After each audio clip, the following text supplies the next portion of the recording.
Good morning. This is going to be my last video for a while, simply because there's nothing to show you other than I now have a hole in my roof.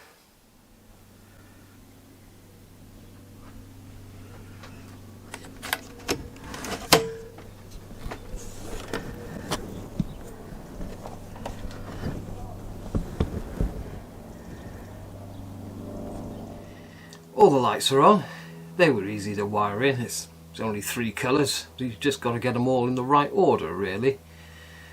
Down there I've got a fuse spur box which I will be able to use for the power for the controllers, and they don't draw a lot of power anyway, so nothing to worry about there.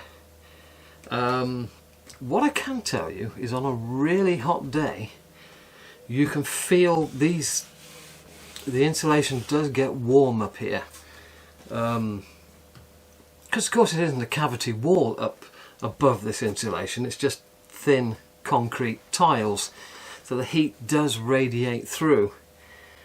But this lot will keep the heat in the winter, so I'll actually be able to come up here in the winter instead of it being absolutely freezing. But most importantly, it's keeping the filth out. You know, the filth that's hanging down from the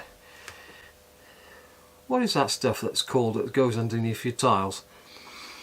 The filth, 45 years of filth hanging down, and it's been hard work up here because of the 45 years worth of dust that I've been disturbing, and every time I come up here I go through with a vacuum cleaner to see if I can get some more of it.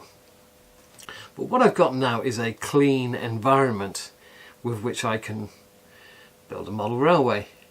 Now the boards down this side aren't complete, and the reason for that is because the timber that I need is downstairs on my existing layout.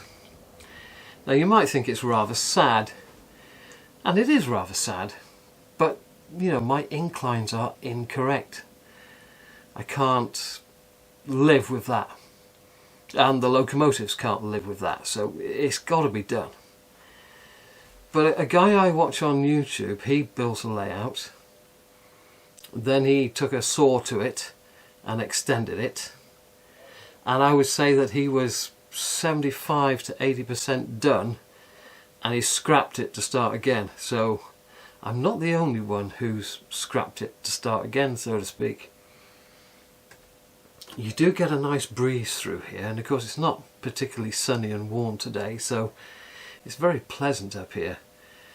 Because the air comes up, the hot air comes up out of the loft hatch just behind you, and it works its way out. So there's a proper through draft. I think if I'd had the money, I would have had a second one just there, but I really stretched the budget on this one.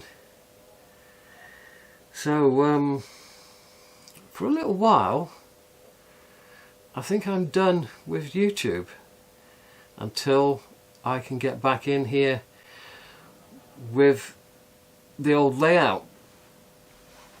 So everything's got to be taken apart very carefully, wrapped up, boxed up, labelled, and then perhaps sometime in September I'll be able to come in here and complete the boards. Now track plan. Love to show you a track plan, but it's all in here. I did draw it out on graph paper, and it all looked so squished up. It didn't look like it was going to work. It looked horrible. So the track plan is in here, and I will start laying it and make adjustments along the way. That's probably the best bet for me, is to make adjustments as and when.